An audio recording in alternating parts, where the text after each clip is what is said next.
제가 이 신학교에 다닐 때였습니다. 학교 안에 원래 이 동아리, 클럽이라고 하는 그런 동아리 클럽들이 참 많지 않습니까?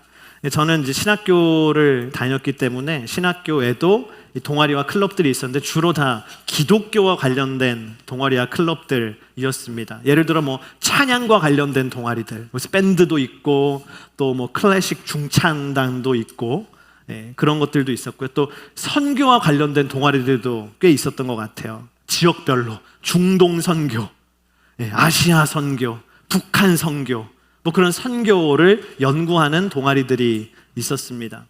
또 기도하는 동아리가 있었어요. 할렐루야. 네.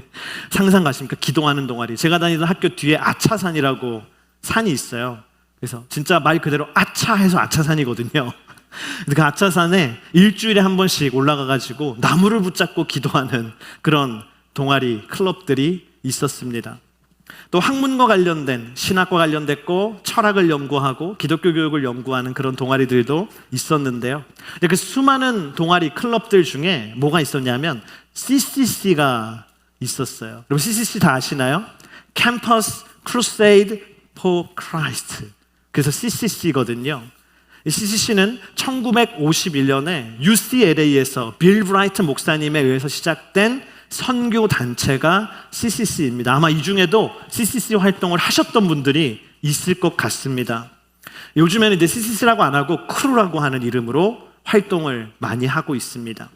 근데 제가 이 CCC는 이름 그대로 캠퍼스 크루세이드거든요. 그래서 캠퍼스의 복음화를 위해서 나아가는 선교 단체다. 이제 그렇게 제가 알고 있어가지고, 근데 제가 한번 생각을 해봤어요. 그때 당시에. 근데 우리 학교는 신학교거든요. 그러니까 입학 조건 자체가 세례받은 그리스도인이에요. 세례를 받아야만 들어올 수 있어요. 그러니까 우리 학교는 전교생이다. 한 사람도 빠짐없이 세례받은 그리스도인들인데 캠퍼스 복음화를 위한 CCC가 왜 우리 학교에 있는 걸까라는 생각이 들었던 것이죠. 그래서 제가 열심히 CCC 활동을 하던 친구에게 가서 그때 따져 물었어요. 친구야, 우리 학교는 다 크리스천이잖아. 너 알다시피 다 크리스천인데 왜 캠퍼스 복음화를 위한 CCC가 우리 학교에 있어야 되는 거야? 제가 따져 물었더니 그 친구가 이렇게 대답했어요. 우리 CCC의 목표는 예수 그리스도의 제자를 양성하고 세계를 복음하는 것이야. 그래서 제가 또 따져 물었어요. 미안하다. 네, 내가 몰랐다. 그 친구의 주장이 뭡니까? 우리 학교의 학생들이 다 세례받은 그리스도인이라고 하지만 제자는 많지 않을 수 있다는 것이죠. 그 중에 제자는 얼마나 되겠냐라는 물음인 것이죠. 그때 저는 처음으로 그런 생각을 했습니다. 아, 그렇구나. 크리스천이라고 우리가 하지만 예수님의 제자로 살지 않는 사람들이 많구나. 아마 이 자리에도 그럴 것 같아요. 예수님 믿습니까? 그러면 네, 믿어요. 그럼 제가 예수님의 제자입니까? 그럼 I don't know. 이렇게 얘기하실 분이 있을 것 같습니다. 지난주에 함께 나눈 요한복음의 말씀에서 예수님께서는 세례 요한에 의해서 메시아로 선포되셨습니다. 예수님은 세례를 통해서 메시아로서의 공식적인 사역, 우리가 그것을 이제 예수님의 공생의 퍼블릭 라이프, 퍼블릭 미니스트리라고 하지 않습니까? 그 공생의 사역의 시작을 선포하셨습니다. 그럼 그 이후에 예수님께서 첫 번째로 행하셨던 공식적인 사역은 무엇일까? 왜 대통령도 처음 취임하면 항상 언론이 뭘 봐요? 첫 번째는 뭘 하냐? 그 주목하잖아요. 예수님은 과연 공식적인 첫 사역을 무엇을 하셨을까? 많은 사람들을 불러놓고 위대한 메시지, 위대한 설교를 하지 않으셨을까요? 혹은 병든 사람이나 귀신 들린 사람들을 모아놓고 그들을 치유하는 치유 집회를 열지는 않으셨을까요? 오늘 우리가 읽은 요한복음에서는 무엇을 얘기하느냐? 예수님이 행하신 첫 번째 사역은 그런 사람들의 주목을 끌만한 일이 아니라 예수님은 제자를 부르셨다. 그것을 얘기하고 있습니다. 그것도 한 사람 한 사람, 한 영혼 한 영혼을 만나서 그들을 직접 예수님께서 제자로 부르시는 장면이 오늘 기록되어 있는 것이죠. 여러분, 예수님께서 만약에 오늘 이 시간에 저 문을 열고 이 자리로 나오신다면 무엇을 행하실까? 저는 그렇게 행하실 것 같아요. 예수님이 이 시간 당신을 제자로 부르실 것 같습니다. 할렐루야. 예수님이 오늘 이 시간에도 우리에게 찾아오셔서 우리 한 사람 한 사람을 향해서 제자로 우리를, 나를 따르라고 제자로 부르시지 않겠습니까? 제자는 과연 무엇입니까? 제자의 길은 어떤 것입니까? 오늘 말씀을 통해 그 은혜를 함께 나누기를 소망합니다. 우리 첫 번째 함께 따라하겠습니다. 제자는 예수님과 함께 사는 사람이다. 제자는 예수님과 함께 사는 사람이다. A disciple is someone who lives with Jesus. 오늘 35절부터 37절의 말씀을 우리가 함께 읽기 원합니다. 다음 날 요한은 자기 두 제자와 함께 다시 그곳에 서 있다가 예수께서 지나가시는 것을 보고 말했습니다. 보라, 하나님의 어린 양이시다. 그 말을 듣고 요한의 두 제자가 예수를 따라갔습니다. 세례 요한이 자신의 두 명의 제자와 함께 있었습니다. 성경에는 그 두 제자의 이름을 얘기할 때 한 명의 이름은 안드레라고 오늘 밝히고 있습니다. 그리고 나머지 한 명의 이름은 굳이 밝히지 않아요. 많은 학자들이 아마도 그 나머지 한 명은 이 요한복음을 기록한 사도 요한일 것이다 라고 추측하는 것이죠. 이 두 제자는 세례 요한의 곁에 있었어요. 그걸 통해 우리가 뭘 알 수 있습니까? 그들은 세례 요한의 곁에 머무는 제자, 우리가 그것을 이제 수제자라고 하지 않습니까? 가장 가까이서 훈련받는 그 수제자 두 명이었던 것이죠. 함께 그렇게 세 명이 있는데 예수님이 지나가시는 거예요. 그러자 세례 요한은 오늘 말씀에 다음과 같이 증언합니다. 보라, 하나님의 어린 양이시다. 지난주 말씀에도, 나눈 말씀에도 뭐라 그랬죠? 세례 요한이 멀리서 오시는 예수님을 보고 보라, 세상 죄를 지고 가는 하나님의 어린 양이시다. 근데 그때는요, 많은 대중들에게 선포한 대중을 향한 증언이었어요. 근데 오늘 세례 요한이 보라, 하나님의 어린 양이시다라고 한 건요, 대중을 향한 선포가 아니라 곁에 있는 두 명의 제자를 향한 증언이었습니다.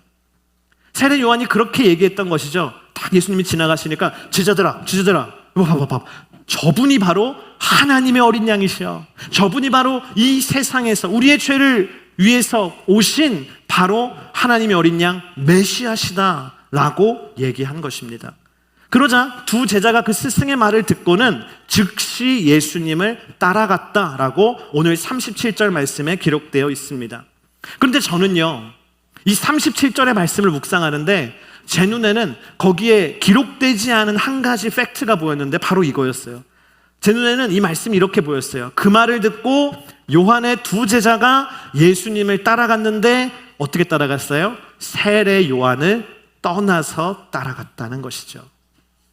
두 제자가 예수님을 따라간 것은 그냥 단순히 예수님을 따라간 것이 아니라 그들은 자신의 스승이었던 세례 요한을 떠나서 예수님의 제자가 되기 위해서 갔다라는 것입니다. 이제 그들은 세례 요한의 제자가 아니라 예수님의 제자가 되기 위해서 간 것입니다. 그때에 세례 요한의 마음이 어떠했을까를 생각하게 됩니다. 이랬을 것 같아요. 딱 있다가 예수님 딱 지나가시니까 보라, 세상 죄를 지고 가는 하나님의 양이시다. 하나님의 어린 양이시다. 그러니까 제자들이 가는 거. 진짜요? 막 가는 거예요. 그 세례 요한이 그래. 어디 가니? 어디 가니? 얘들아, 안드레, 내 제자가 없어졌다. 내 제자가 사라져버렸다.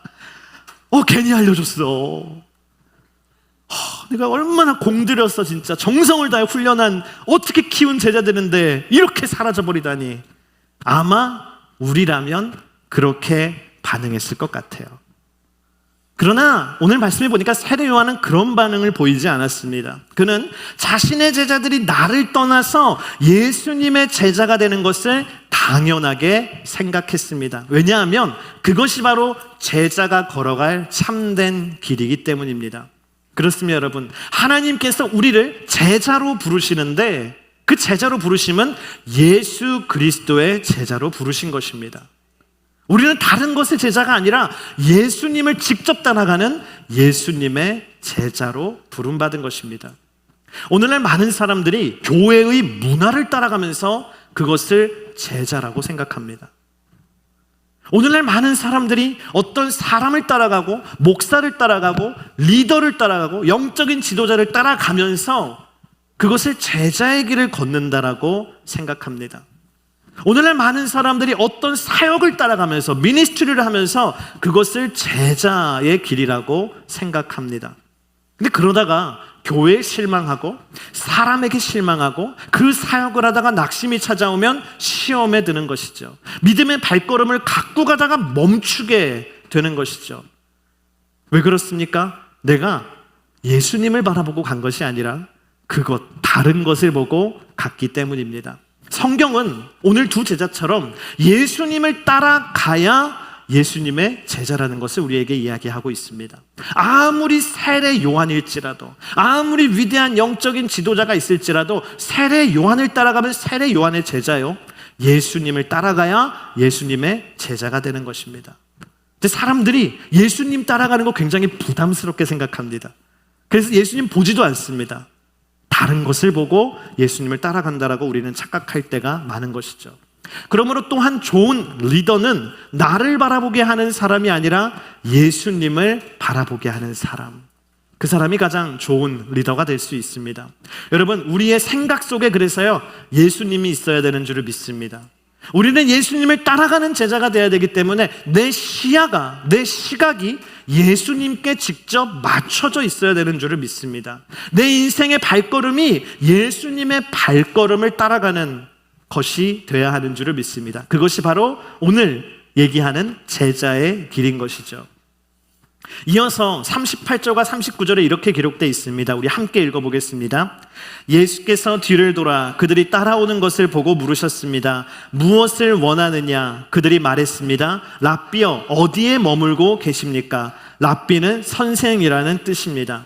예수께서 대답하셨습니다. 와서 보라. 그래서 두 제자는 가서 그분이 계시는 곳을 보고 그날 그분과 함께 지냈습니다.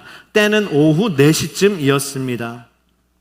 예수님께서 자신을 따라오는 두 사람을 보시고는 물어보십니다. 무엇을 원하느냐? What do you want? 이라고 물어보십니다. 그러자 두 제자가 뭘 얘기합니까? 랍비여, 어디에 머물고 계십니까? 라바이, where are you staying? 어디에 머물고 계십니까? 숙소를 물어봐요.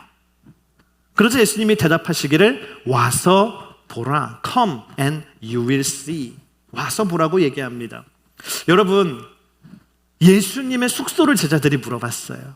그리고 예수님은 숙소로 그들을 초대해 주셨습니다. 예수님의 숙소가 어떠했을까요? 저는 한 번은 아우니치를 갔는데, 터키를 갔는데 이 터키의 한 호텔에 머물렀거든요. 근데 딱 제가 들어가서 제가 이제까지 가본 호텔 중에 가장 충격적이고 놀라운 로비 데코레이션이 되어 있는 호텔이었어요. 호텔 그 데스크 뒤에 별이 있는데 별이 21개가 있어요.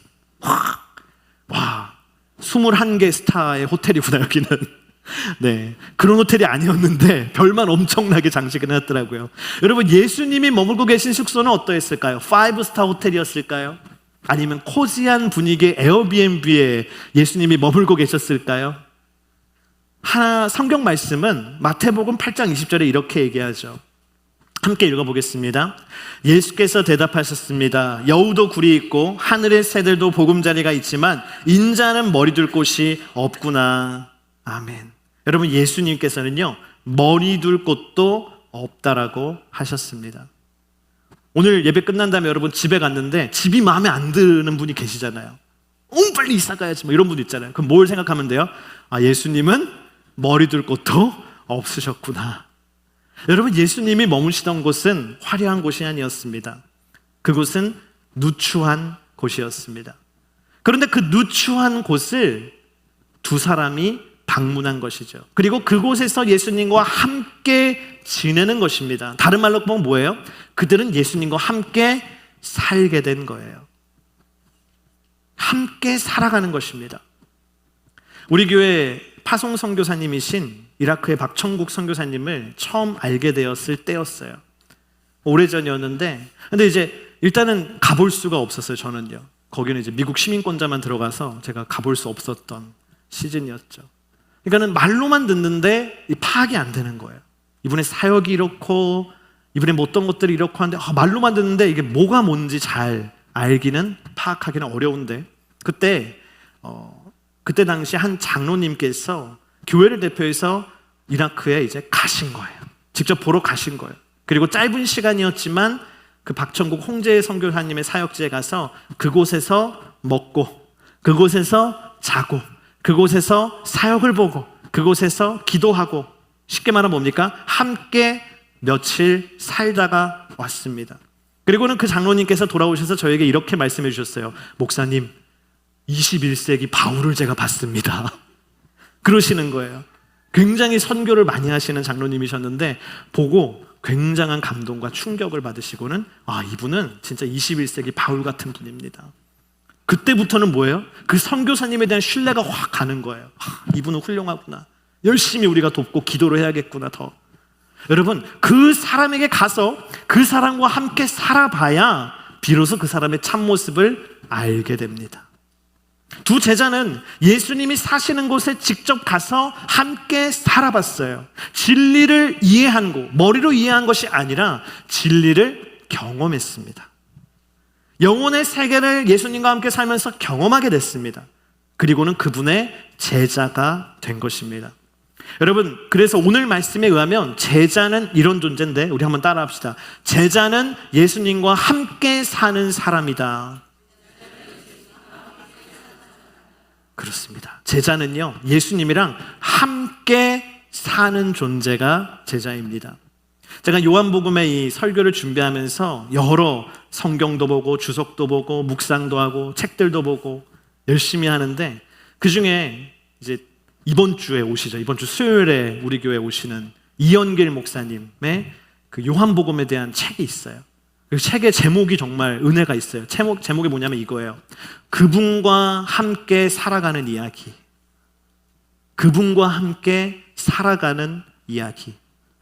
여러분, 제자의 삶을 이것보다 더 잘 표현한 말이 있을까 싶습니다. 제자는 뭡니까? 예수님과 함께 살아가는 거예요. 제자의 삶은 예수님과 함께 살아가는 삶이에요. 예수님께서 저와 여러분을 제자로 왜 부르십니까? 간단해요. 함께 살자고 부르시는 것입니다.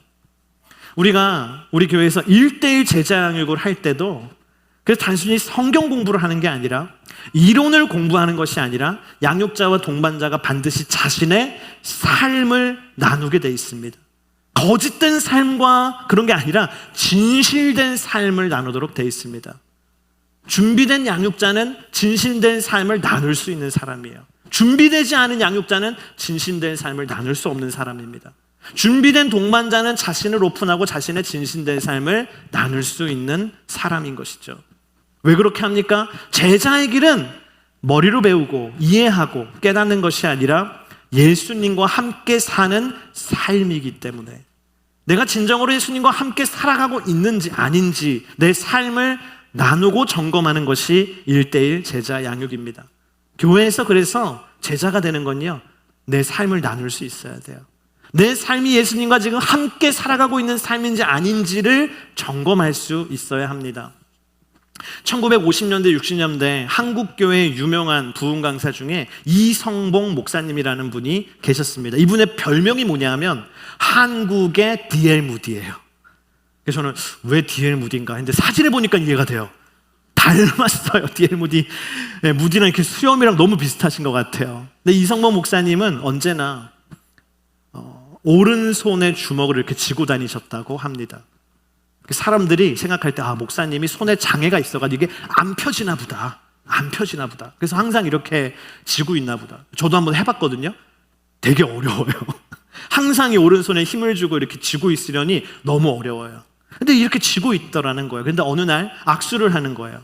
근데 어떤 성도 악수를 하는데 오른손으로 버젓이 악수를 딱 잘하는 걸 보고 목사님 장애가 있는 게 아니었네 하면서 물어봤어요. 그 사람이. 목사님 왜 그렇게 매일 오른손에 주먹을 쥐고 계세요? 그러자 목사님이 이렇게 대답했다고 합니다. 네, 저는 항상 주님의 손을 잡고 다니는 것입니다. 주님 손잡고 내가 다니려고 오른손에 이렇게 주님이랑 손잡고 다니는 겁니다. 여러분, 이게 뭡니까? 그 분이 예수님과 함께 살기 위해서 한 제자의 노력이에요. 예수님이랑 함께 살려고 몸부림을 치는 거예요. 어떤 분은 그런 분도 봤어요. 1시간마다 타이머를 맞춰놨어요. 정시마다 이게 울리도록 해놨어요. 셀폰에. 그리고 띵동 띵동 띵동 울리면 그때마다 그걸 보면서 예수님을 생각해요.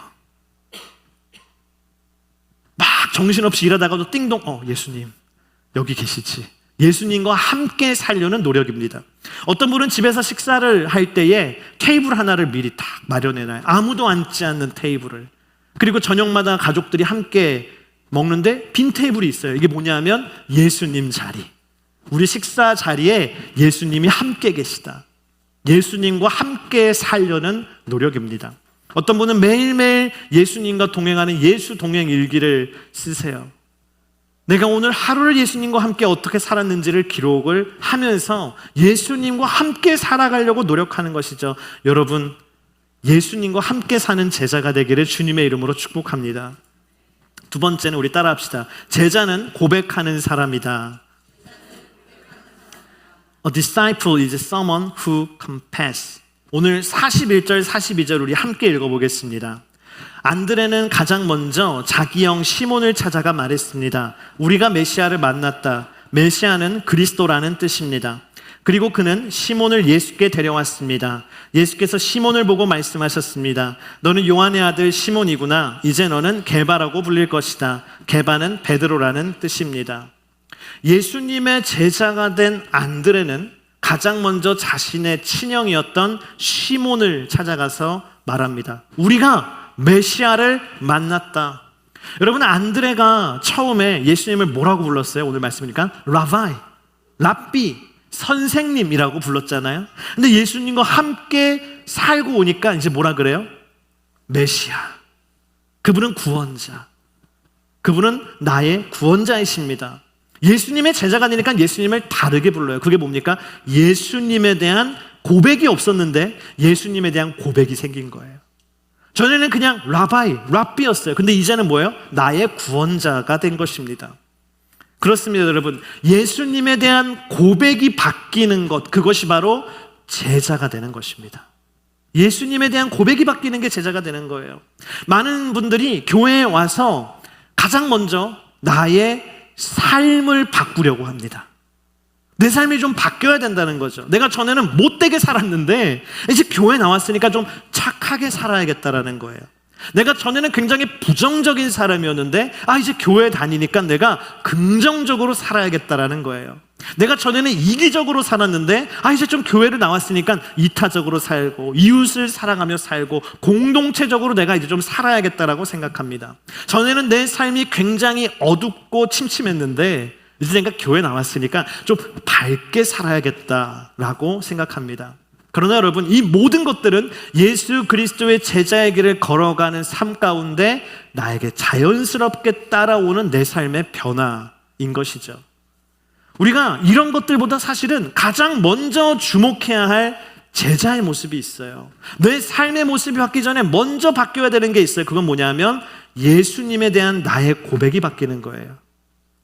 전에는 예수님이 그냥 랍비, 티처, 선생님, 그냥 그분, 그냥 예수님이었다면 오늘 이 안드레의 고백처럼 그분이 내 구원자가 되고 그분이 나의 주인이 돼야 되는 것입니다.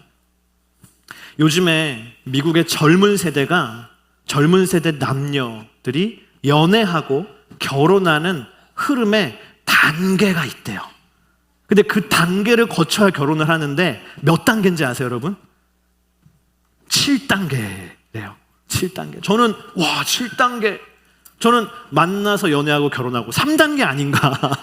여러분 다 그렇게 생각하시죠? 만나서 연애하고 결혼하고 끝. 그쵸? 근데 아니라는 거예요. 7단계를 거쳐야 된다는 거예요. 제가 너무 깜짝 놀랐는데 7단계 알려드릴게요. 1단계는 뭐냐면 just friends, 단순한 친구. 이걸 뭐라 그래요? 남사친, 여사친. 남자 사람 친구, 여자 사람 친구. 너는 그냥 진짜 친구다. 내게 너는 남자가 아니고 내게 너는 여자가 아니라는 거예요. 1단계 just friend. 2단계부터 아마 이해하기 어려우실 거예요. 저는 그랬어요. hanging out. hanging out이 뭐냐면 hanging out이에요. 그냥 연애는 아니지만 서로 알아가는 가벼운 교제인데 이때 당시에는 단둘이 밥을 먹고 단둘이 커피를 마시고 단둘이 영화를 봐요. 연애는 아니에요. 데이트도 아니에요. 이거는 hanging out. 와, 이거 너무 어렵더라고요. 3단계는 더 어려운데 going out이에요. 와, 이건 뭐냐면 너와 내가 서로에게 관심이 있다는 걸 인정해요. 그리고 관심이 있다는 걸 인정하면서 밥도 먹고 연애도 아니에요. 밥도 먹고 영화도 보고 차도 마시고 다 하는데 공식적인 연애는 아니에요. 그리고 심지어는 단독 교제도 아니에요. 내가 이 going out 단계에서는 다른 남자 만날 수 있고 다른 여자 만날 수 있어요. No problem이래요. 와, 저는 신세계예요, 여기 진짜. 네 번째는 exclusive래요. 와, 너무 멋있어, exclusive. 이때 뭐냐면 단독 교제래요. 이때부터는 연애예요. 그리고 이때부터는 다른 사람 만나면 안 돼요. 우리는 익스클루시브이기 때문에 다른 남자 만나면 안 되고 다른 여자 만나면 안 되는 거예요. 그리고 5단계가 또 있는데 inner relationship이래요. 이건 뭐냐면 이때부터는 우리가 흔히 얘기하는 진짜 내 남자친구고 진짜 내 여자친구라고 부르는 거예요. 그리고 inner relationship에서는 친구와 가족들에게 관계를 오피셜리 공개해요. 얘가 내 남자친구야. 얘가 내 여자친구야. 와, 이거 4단계랑 무슨 차이인지 제가 모르겠어요. 익스클루시브랑 이거 뭔지 모르겠어요. 그리고 6단계가 engagement, 네, 약혼하는 거고 7단계가 marriage, 결혼이에요. 와, 여러분 요즘 안 태어난 걸 다행으로 연애하고 결혼하고 끝. 이게 얼마나 감사한지. 근데 여러분 여기서 이 7단계에서 진짜 공식적인 연인이 되고 가족들에게 공개하는 관계가 되고 약혼을 하고 결혼을 할 때 그때마다 반드시 필요한 게 뭔지 아세요? 고백이에요. 고백하지 않으면 단계가 발전이 안 돼요. 너는 나에게 이런 존재다. 당신은 나에게 이런 존재입니다. 라는 고백이 반드시 필요해요. 고백이 없으면 발전이 없는 거예요. 고백이 없으면 둘의 관계는 거기서 그냥 끝나는 거예요. 여러분, 예수님과 우리의 관계도 마찬가지입니다. 고백이 없으면 예수님과 나의 관계에 발전이 없어요. 그냥 계속 hanging out, 그냥 계속 going out, 거기까지인 거예요. 예수님은 나에게 매일매일 사랑한다라고 고백하십니다.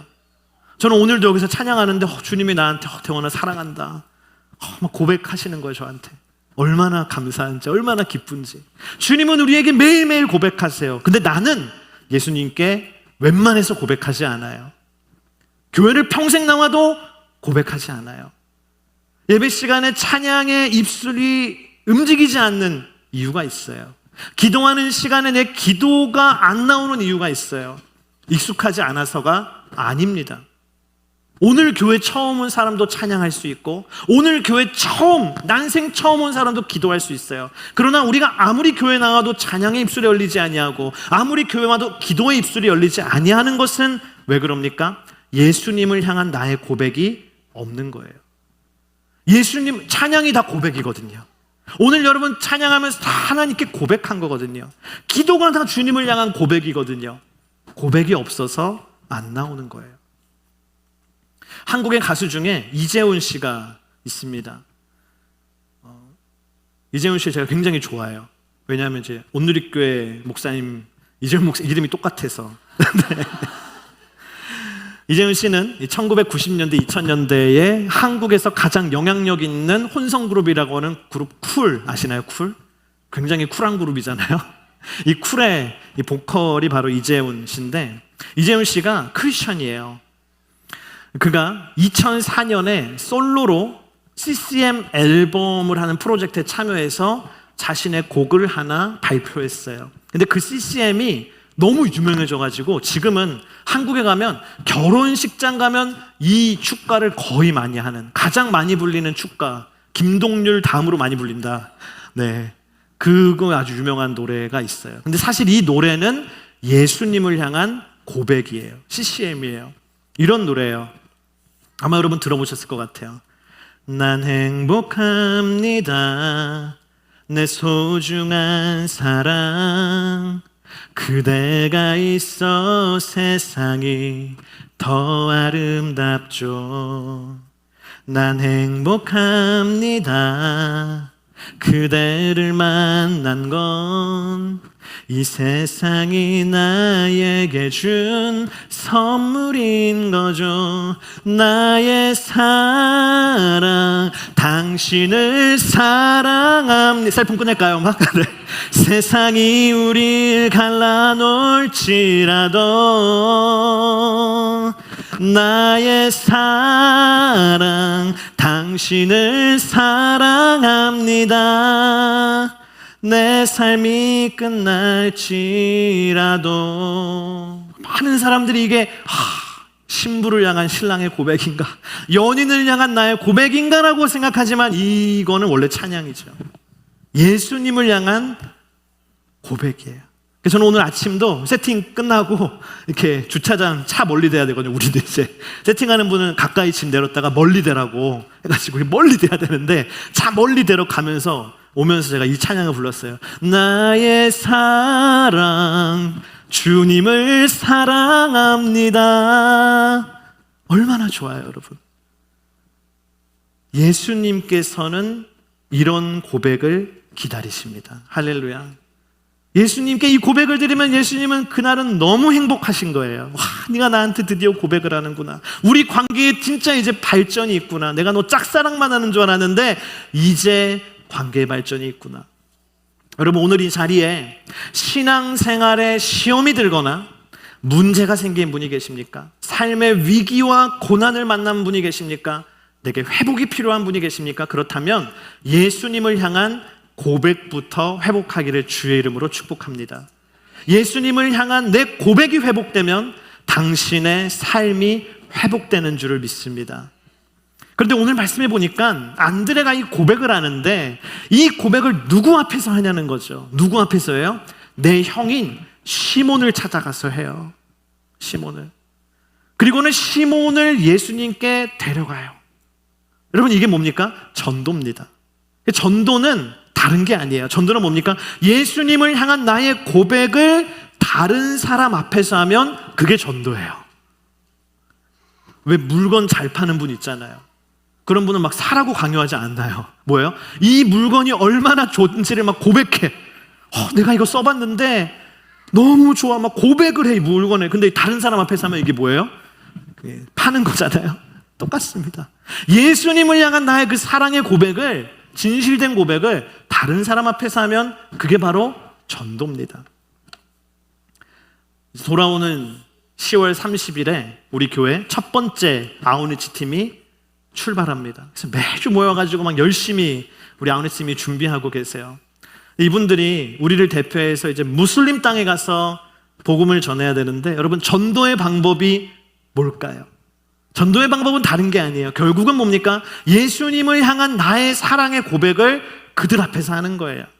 그 무슬림 사람들 앞에서 예수님을 향한 그 내 고백을 하는 거예요. 내가 예수님을 만난 이야기를 나누는 거예요.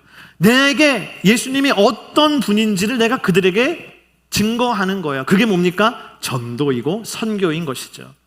그러면 그 고백을 통해서 성령께서 역사하셔서 그들을 구원해 주시는 줄을 믿습니다. 여러분도 전도할 때 우리 교회 나와, 이거 말고요. 그런 거 말고 우리 교회 좋아, 그거 말고요.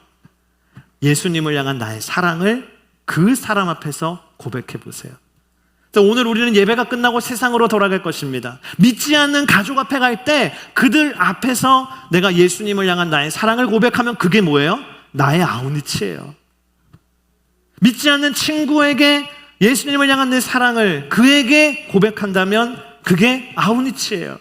일터에 가서 예수님을 향한 나의 사랑을 고백한다면 그것이 전도인 것입니다. 여러분, 제자는 고백하는 사람인 줄을 믿습니다. 그 고백을 주님께 드리시기를 축복합니다. 그리고 그 고백을 사람들 앞에 하시기를 축복합니다. 그게 뭡니까? 예배와 선교인 줄을 믿습니다.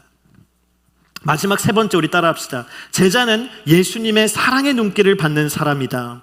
제자는 예수님의 사랑의 눈길을 받는 사람이다. A disciple is someone who is seen with the loving eyes of Jesus. 오늘 안드레가 자신의 형인 시몬을 예수님께 데려갔잖아요. 근데 둘은 형제입니다, 형제. 여러분, 형제가 비슷하기도 하지만 형제는 굉장히 다르기도 한 존재예요. 안드레와 시몬은 다른 존재였던 것 같아요. 안드레는 어떤 사람이냐면 세례 요한의 제자로서 굉장히 준비된 사람이 안드레였습니다. 안드레는 이미 세례 요한의 곁에서 경건하고 절제된 삶을 훈련한 사람이에요. 언제나 세례 요한 곁에 머물면서 그의 가르침대로 회개하면서 다가올 메시아와 하나님의 나라를 준비를 함께 했던 존재가 안드레였고, 언제나 세례 요한이 회개의 세례를 베풀 때 그 사역의 현장에 있었던 사람이 안드레였던 것이죠. 근데 그에 반해서 시몬은 준비되지 않은 사람이었어요. 성경에 보면 시몬은 성격이 어때요? 우리가 다른 사람 성격은 몰라도 시몬 성격은 다 알아요. 다혈질이었어요. 다혈질의 성격을 가진 사람은 뭐 장점도 있겠지만 일단 어려운 건 실수가 많아요. 실수를 많이 범해요. 시몬이 그랬습니다. 예수님께서 내가 너희들을 구원하기 위해서 내가 죽어야 된다, 십자가에 달려야 된다라니까 시몬이 뭐라 그래요? 안 됩니다! 뜯어 말려 예수님을요. 그러다 예수님한테 뭐라고 들어요? 사단을 내 뒤로 물러가라. 그냥 혼이 나죠. 예수님께서 제자들에게 너희들이 다 나를 배신할 거야 라고 얘기하니까 시몬이 뭐라 그래요? 다른 사람 다 배신해도 나는 예수님 배신하지 않을 거예요. 예수님 뭐라 그래요? 3번 나를 부인할 거다. 그리고 진짜로 예수님을 3번 부인한 사람이 시몬이에요. 자기가 한 말에 책임을 못 지는 사람이 시몬이에요.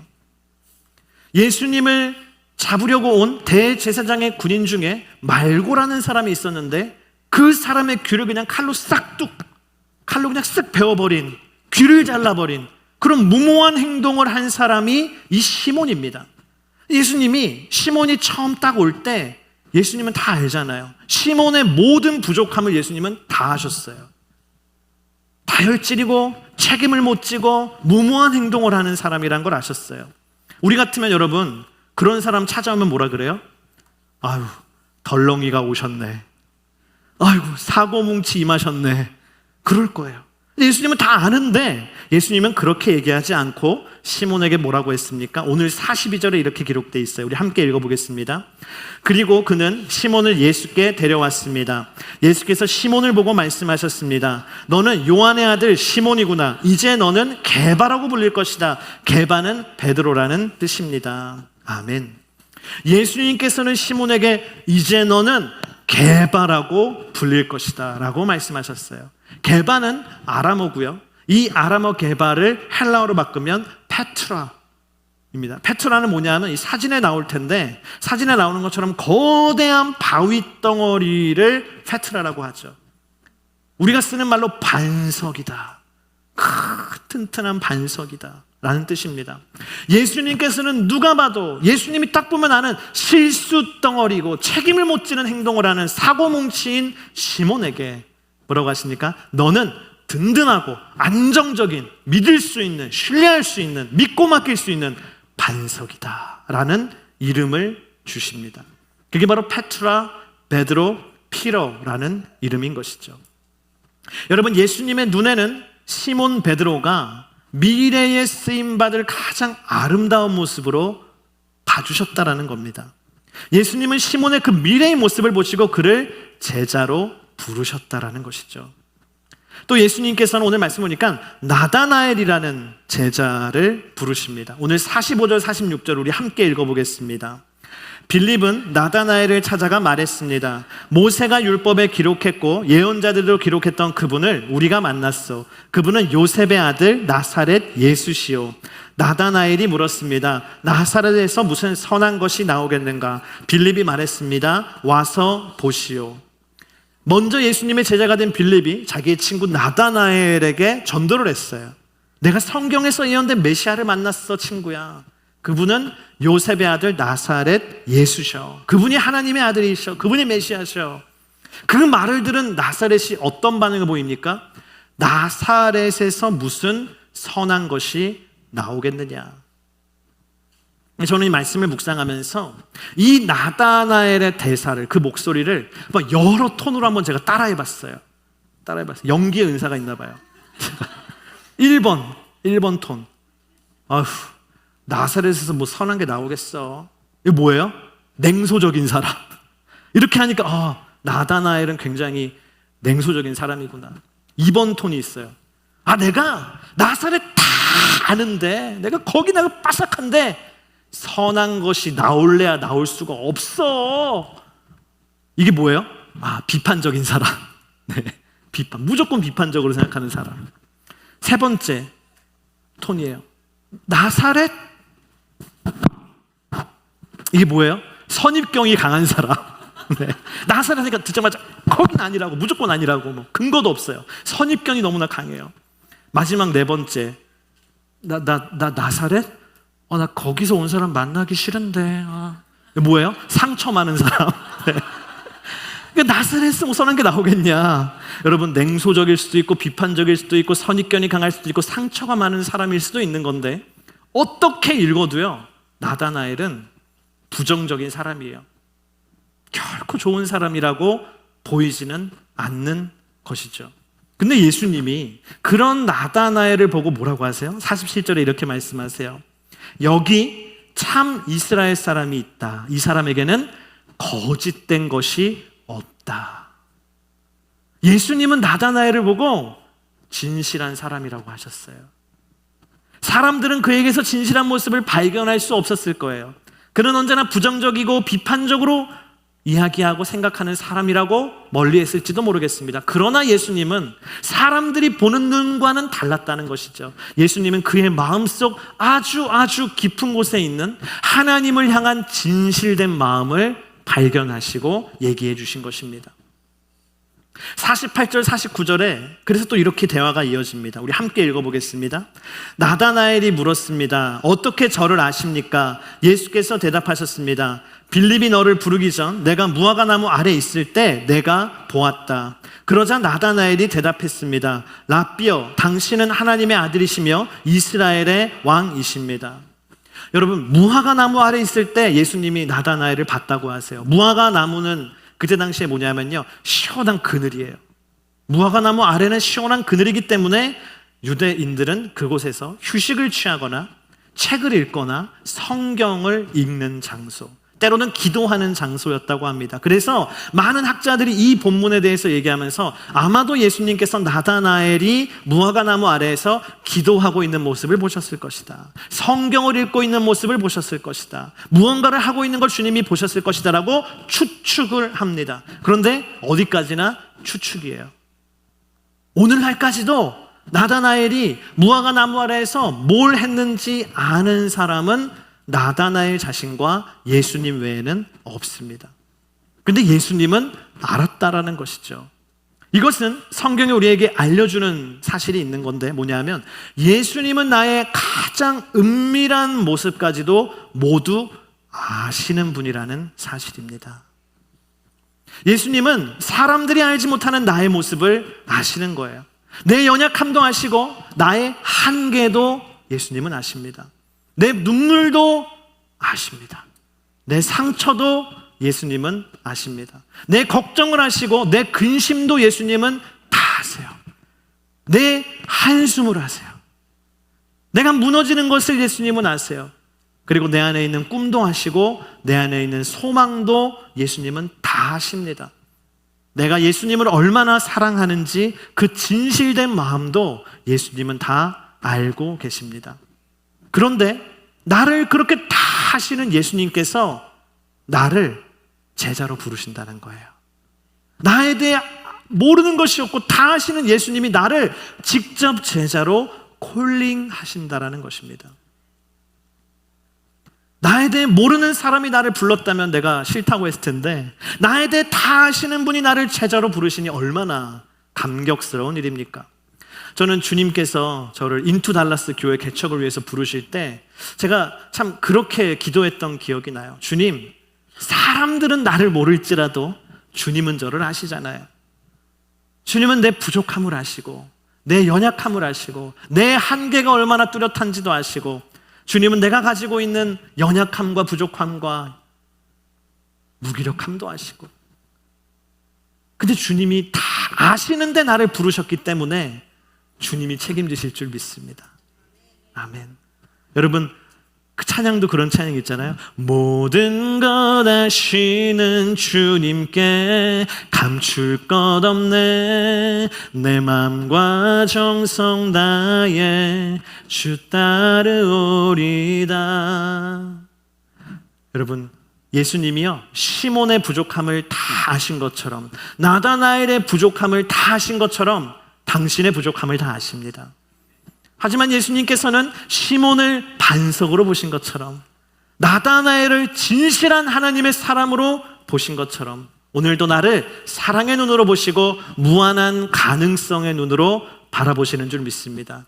그래서 제자는 어떤 사람입니까? 제자는 예수님의 사랑의 눈길을 받는 사람이에요. 언제나 예수님이 사랑의 눈으로 나를 바라봐 주시는 것입니다. 저는 오늘 당신이 그 예수님의 따뜻한 사랑의 눈길을 경험하게 되기를 주의 이름으로 축복합니다. 예수님은 마지막에 오늘 50절 51절 이렇게 말씀하세요. 우리 함께 읽어보겠습니다. 예수께서 그에게 말씀하셨습니다. 내가 무화과 나무 아래에 있던 너를 보았다고 해서 믿느냐? 이제 그보다 더 큰 일도 보게 될 것이다. 그리고 예수께서 덧붙여 말씀하셨습니다. 내가 진실로 진실로 너희에게 말한다. 너희는 하늘이 열리고 하나님의 천사들이 인자 위에서 오르락 내리락 하는 것을 보게 될 것이다. 아멘. 예수님께서 나다나엘을 왜 제자로 부르셨습니까? 오늘 말씀에 뭐라고 되어 있어요? 더 큰 일을 보게 하시려고. 더 큰 일을 보게 하시려고. 여러분, 예수님은 당신을 제자로 부르실 때 부려먹으려고 부르신 게 아니에요. 우린 예수님이 제자로 부르면 나 부려먹으려고 부르신다 라고 생각하는데 그런 게 아니에요. 당신을 고생시키려고 부르신 것이 아니에요.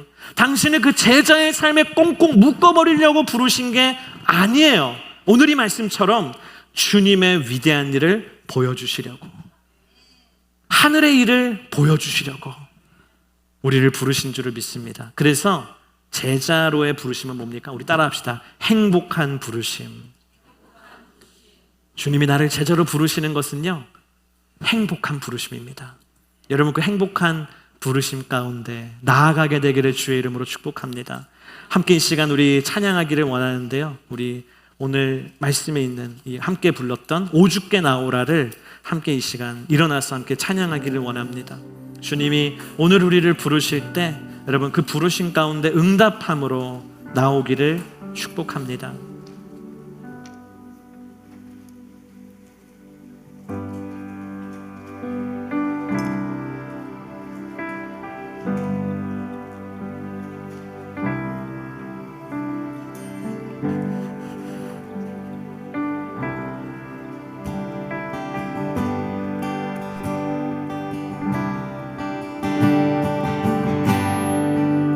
상한 마음에 쓰러진 자, 죄의 무게에 억눌린 자, 주 부르시네. 삶의 끝에서 무너진 자, 생명의 샘에 목마른 자, 주 부르시네.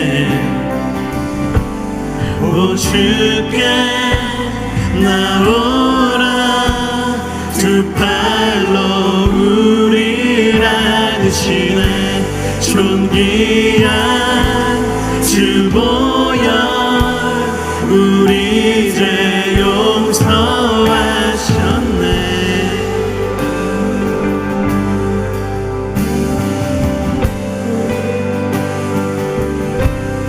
Leave behind really regret and mistakes. Come today, there's no reason to wait. Jesus is calling. Bring your sorrow and trade them for joy. From the ashes your love has been born. Jesus is calling. Oh, come to the altar. The Father's arms are open wide. Forgiveness was bought with the precious blood of Jesus. Oh, come to the altar. The Father's arms are open wide. Forgiveness was bought with the precious precious blood of Jesus Christ.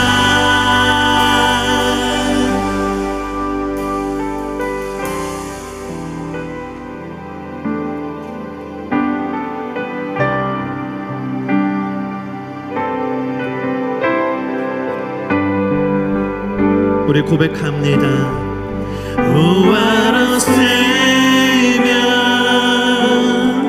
Isn't He wonderful? Sing Hallelujah! Christ is risen.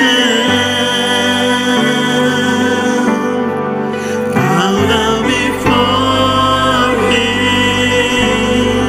for He is Lord above. Sing Hallelujah! Christ is risen.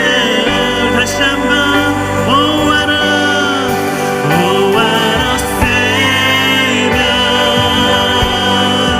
Isn't He wonderful? Sing Hallelujah! Christ is risen. Honor before Him, for He is Lord above. Sing Hallelujah! Christ is risen.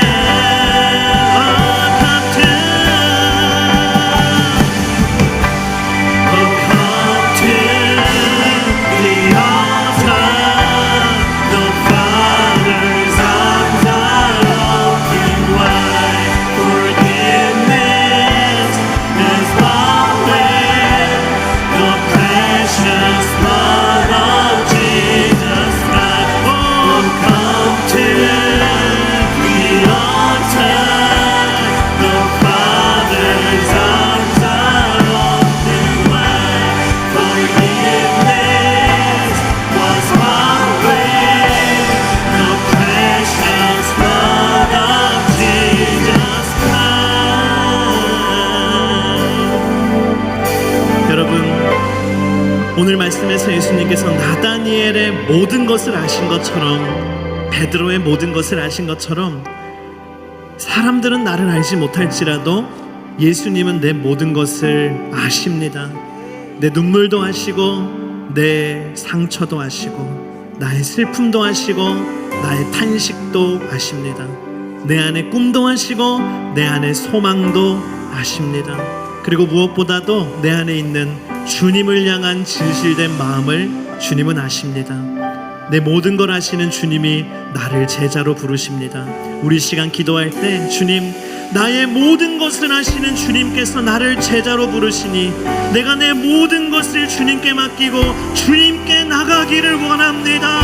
주님, 나의 손을 잡아 주시옵소서. 주님, 나를 이끌어 주시옵소서. 우리 시간 주여 한번 부르시고 기도하며 나아갑니다. 주여,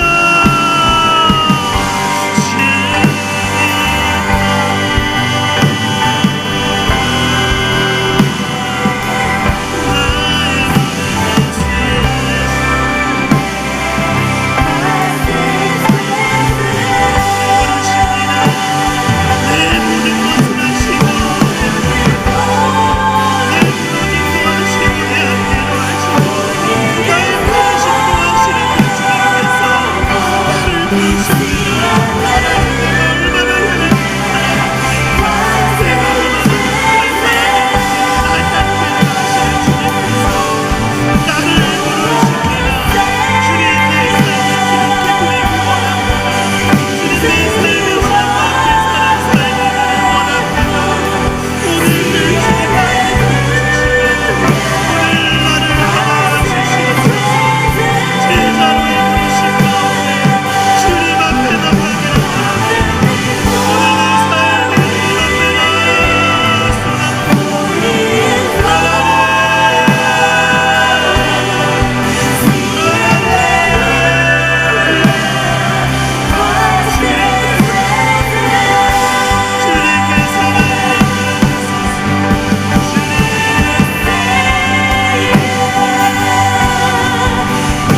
여러분, 제자는요 고백하는 사람입니다.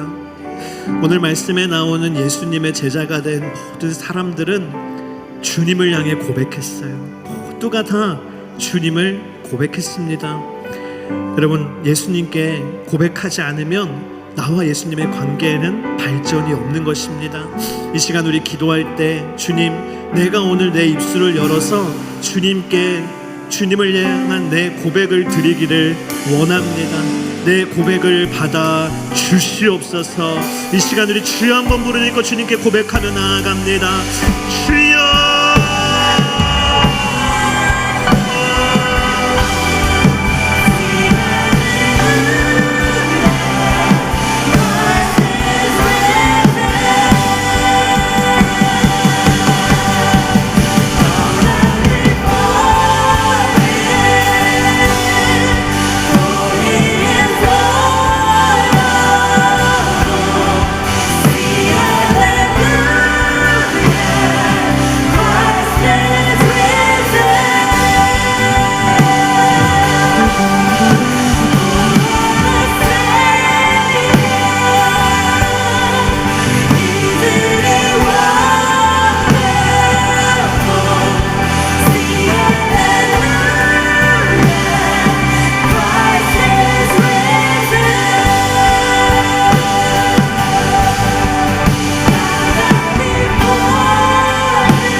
우리 지금 우리 마지막으로 함께 기도할 때, 주님, 제가 주님과 함께 살기를 원합니다.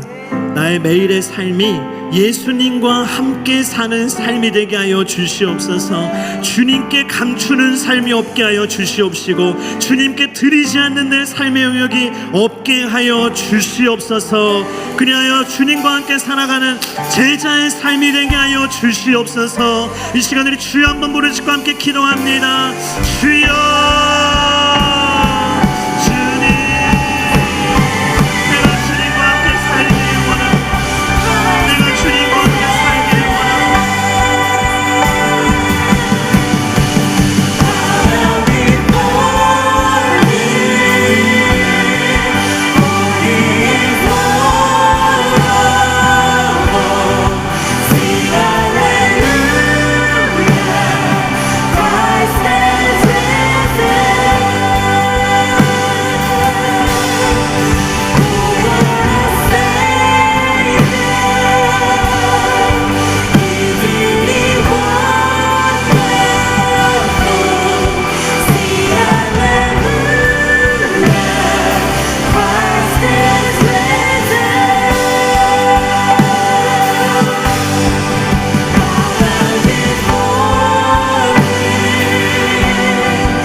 살아계신 주님,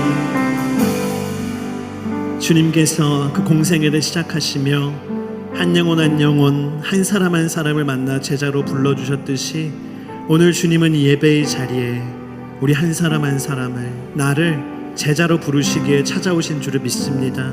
주님께서 내 모든 것을 아심에도 불구하고 나를 제자로 부르심은 나에게 주님의 위대하고 아름다운 일을 보여주시기 위함임을 믿습니다. 그 주님의 사랑의 눈길 속에 그 제자로의 부르심에 행복을 느끼며 주님께 고백을 드리며 나아가는 우리 인투 달라스의 귀한 하나님의 사람들 다 되게 하여 주시옵소서. 이 시간 하나님께서 주신 예물의 일부를 구별해 우리의 고백과 마음을 더해 주님 올려드리오니 주님의 예물을 기쁘게 받아주십시오. 지금은 우리 주 예수 그리스도의 은혜와 하나님의 그 놀라우신 사랑과 성령의 인도하심이 제자로의 행복한 부르심에 순종하며 나아가기를 간절히 소망하는 주님의 모든 자녀들 위해 인투 달라스 교회와 이 지역에 있는 모든 주님의 몸된 교회들과 세계와 열방에서 주의 복음 전하시는 선교사님들과 선교지 위에 이제로부터 영원토록 함께 하시기를 간절히 축원하옵나이다. 아멘.